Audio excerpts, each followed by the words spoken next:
Good morning. I know that it's a little bit noisy, but it's very important to be here. You can see the walls of Jerusalem, which is, let's say, less than 200 meters, less than 600 feet away from here. This is the northern part. Next to me, you can see the central bus station of East Jerusalem. Very noisy, but it actually tells you that it's quite busy. And if it's here, it means that it's used to be, or still, a very important junction. Then where I am, because if you look at the other side, and I will walk like, let's say, 2 meters to the left, it's so green, it's so peaceful, it's so lovely. Welcome to the Garden Tomb. The Garden Tomb is another option of the place that Jesus was crucified, died, and of course resurrected. We do have in Jerusalem two sites that actually tells us the same story. One, it's the Church of the Holy Sepulcher, which is quite an important place from the 4th century, built by St. Helen, the mother of Constantine. This is a new one. This is different. We are outside the walls, like the Bible actually said. And if you will read the Bible, John 19, you will see that Pilate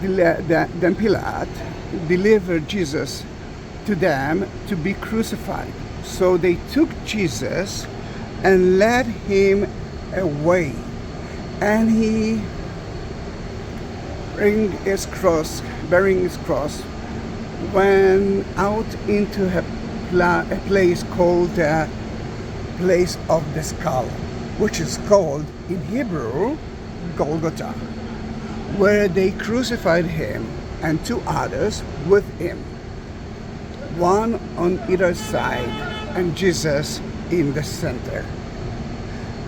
Let's read it in Hebrew as well. אז מסר אותו פילט, להם לצליבה, crucifixion, לקחו את ישוע, Jesus, which I prefer to call him Yeshua, salvation. וכשהוא נושא את צלבו, he carried his cross, יצא אל המקום הנקרא גולגותה, כלומר מקום הגולגולת. This is true. It's in Hebrew and Aramite. שם צלבו אותו עם שניים אחרים, you know already that. John in Hebrew, Yohanan. Johann. Then in that case, for the non-Catholic, Armenian and Orthodox, let's say Christians, Protestant, Evangelists, whatever, not all of them, there's another option in Jerusalem, outside Damascus Gate, northern of the wall of Jesus, not so far away from a mosque. Look at that mosque. That according to the Jews and the Byzantine Christians, that was the jail of Jeremiah that was put here after he told Zedekiah, the Babylon are coming. You cannot stop them from coming. Salvation can be a very good idea. Then in that case, it was part of the palace of the king. And another important thing is that the central bus station still tells us that it used to be a very important or central place. Then don't look at that place and say, how come that bus station destroying the magnificent place of the crucifixion? First of all, it was here. Secondly, it actually tells us that we are talking about something important. I'm blessing each one of you that watch my video, and where it is, Gabriel Hart, surprise, here I am, next to the Golgotha, the Skull Hill. Now let me show you how it looks like many years ago. Let's say 100 years ago.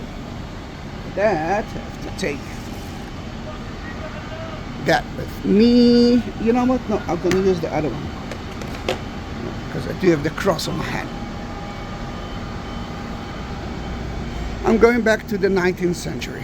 First of all, you can see the main road. Secondly, this is Tzedakaya prison in a way. And here you can see something special. Look at that cave.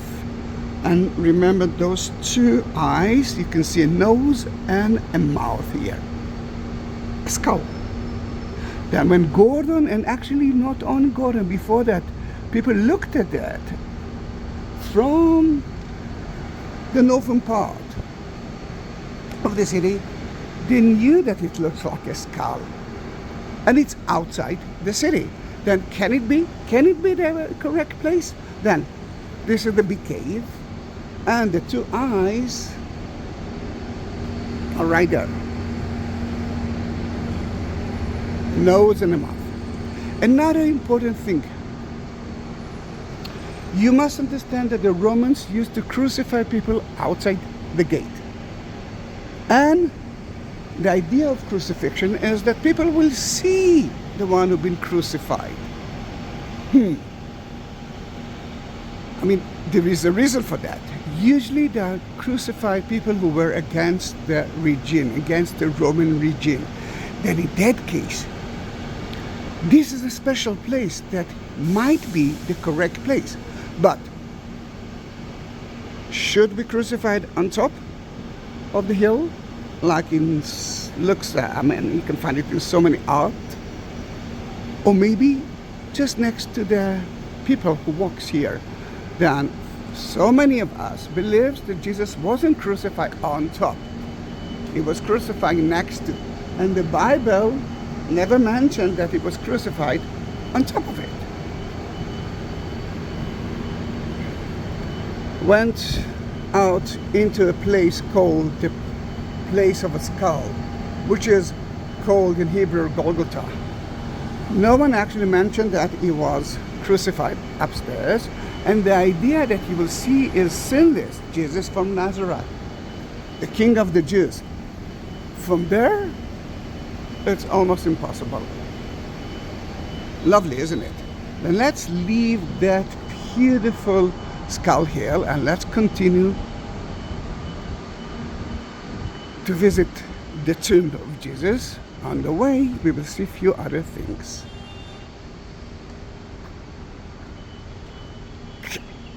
Quiet, isn't it? Suddenly everything is so quiet and so lovely.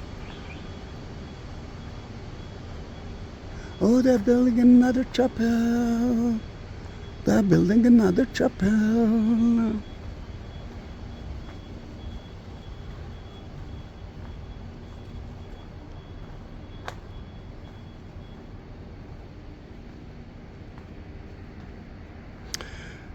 I used to take my daughter to here, and she used to go there,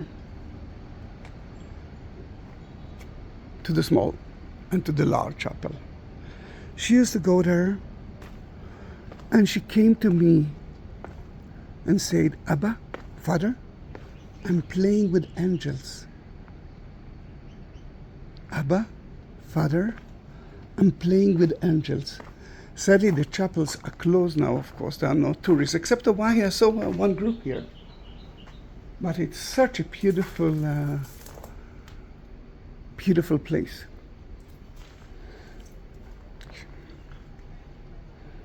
It's beautiful to see that if something will happen here, they could, there's an option to stop the fire by water. Then there are two chapels here, and it's so beautiful. I wish that the war between Israel and the bad guys will end soon, and you will be able to reach that place to pray to pray. I wish to see it so crowded. I wish to complain and say, it's so noisy here. It will happen one day.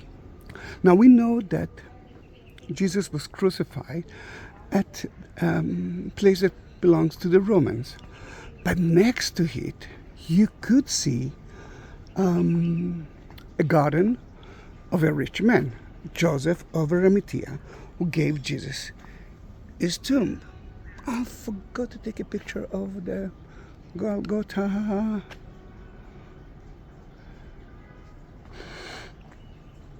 And yes, my friends, we found here so many evidence for that garden.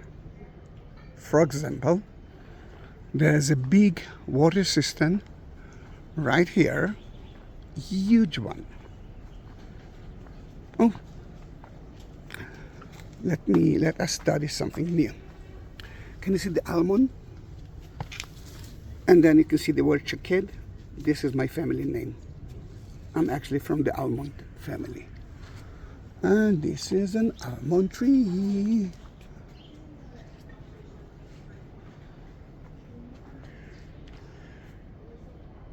Then we find here a water cistern. I don't have the catalog of the place, but through the catalog you can see that there is big. Oh, you can see it from here. And beneath us is a huge place that we can enter. Today I think you can pray there of part of the water system. But if we are talking about a rich man tomb, I want you to see something else here.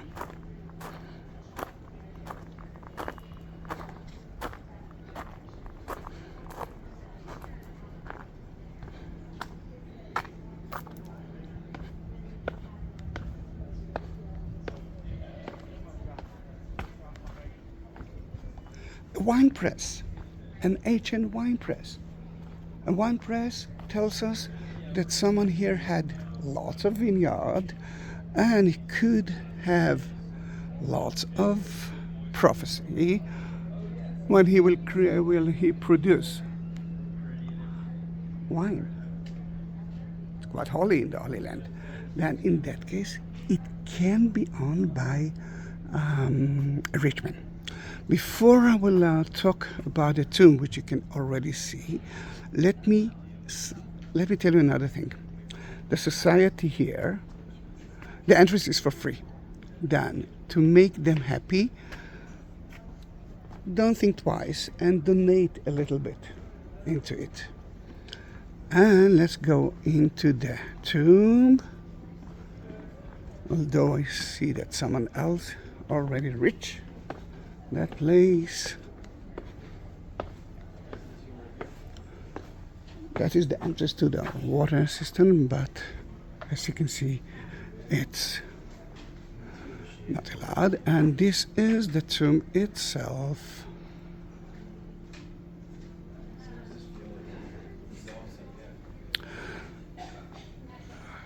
Because there are two people that want to take a video or something like that. Let me ask them if I can enter. Guys, can I enter? Yeah, absolutely. Yeah? Thank you. Then, first of all, you can see... Take no commission afterwards. All right. Thank you very much. Then you can see where the Rolling Stones used to be held. And we are entering to a tomb that used to be less than half. I mean, the entrance was very narrow. You had to... walk. And now, there are two rooms here.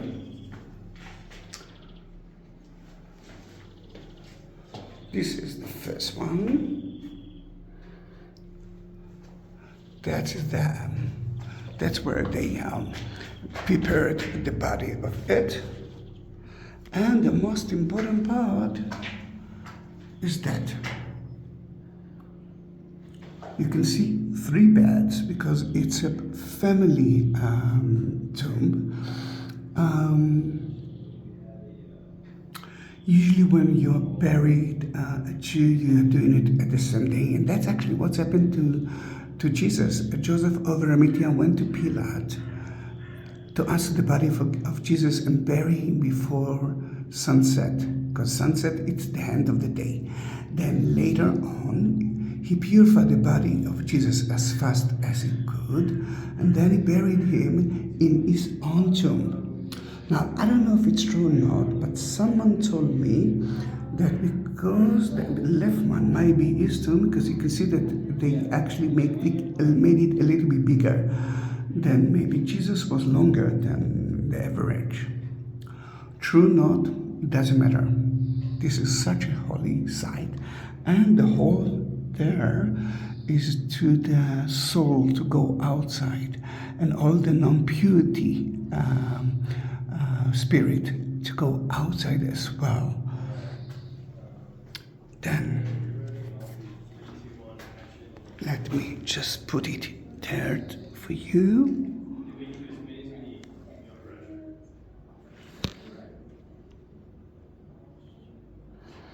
Let us be here for like 1 or 2 minutes.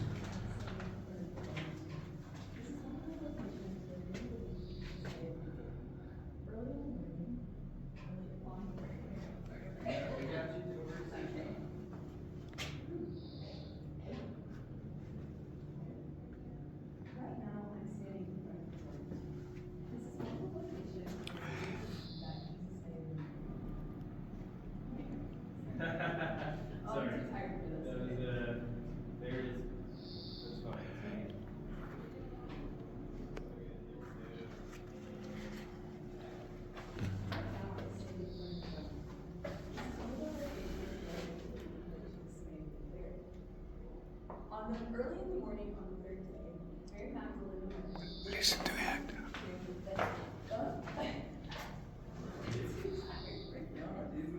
Okay, we gotta get out. Okay. Right now, I'm standing at the garden.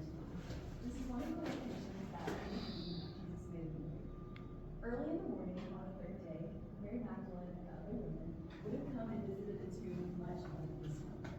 John 20:1-3 says this. Now on the first day of the week, Mary Magdalene came to the tomb early, while it was still dark, and saw that the stone had been taken away from the tomb. So she ran and went to Simon Peter. We are already outside at the tomb, and you can see here the Rolling Stone. I don't know, places used to be here, and the Rolling Stone that you see here is not the original one. It is a Rolling Stone of one of the tombs, but not Jesus' tomb. And on top of it, you can see kind of boxes. It's called ossuary, and the idea is that after a year of buried, they will take the bones out, they will put it in one of those ossuaries, and then they will be able to bury someone else instead. You got it. Jesus got a tomb that no one used before, and this is such an important issue. What makes this location so special is that it's a reminder that the tomb is empty. And because the tomb is empty, we can live a life of wholeness and hope with Jesus. Do not be afraid. You came seeking for Jesus of Nazareth, who was crucified, but he is not here, for he is risen. Mark 16:6. Because he is risen. Beautiful, beautiful, beautiful. So I would have to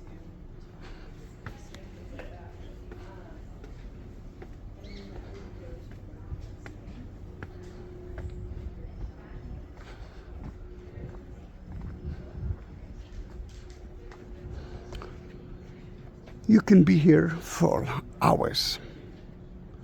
You can actually enjoy the silence, well, especially when there are no tourists. Behind you is Saint Etienne, a Catholic church, and just beyond the wall there are more and more tombs from the time of Jesus and before. about accepting the other option. I believe that visiting those two places is a must when you are visiting Jerusalem. I can say so many things for that place. I can say so many things for the other place.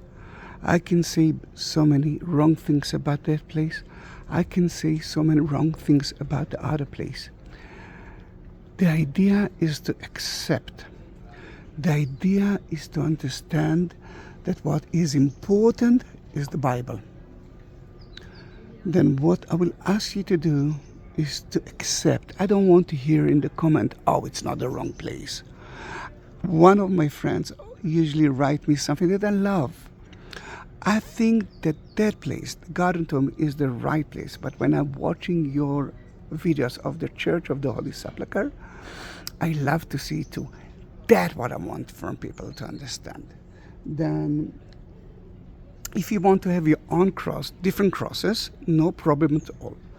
Enter to the description, the text beneath the video, and you will see two links. One for PayPal if you want to support me. The other one is buy me a coffee, and there you will be able to see how should you buy, or I will buy for you the product, the holy product, and then bless it in one of the places in Jerusalem and upload a video of it. And of course I will send you the product. Then thank you very much for being with me in that 22 minutes. Thank you very much.